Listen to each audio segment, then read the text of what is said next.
Казвам се Иван Ямалев, роден съм в Ямбол, живея в София, живея и творя в София.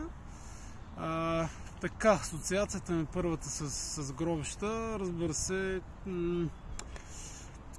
те са две по-скоро. Първата е със смърт, разбира се.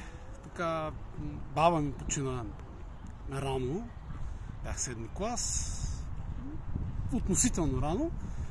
И така това ми повлия, всичките тези, запечата ми се в съзнанието.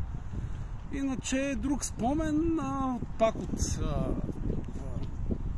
гробищата на село. Гробищата са близко до една река, която така често ходихме големите джеги. Даже бяхме много малки, трябваше още да ни преспиват, но имахме големи братовчери и те редовно ходеха там. И ние тайно, докато баба ни ушни чете приказки, тя заспиваше преди нас и ние се излизахме с брат ми и ходихме при големите.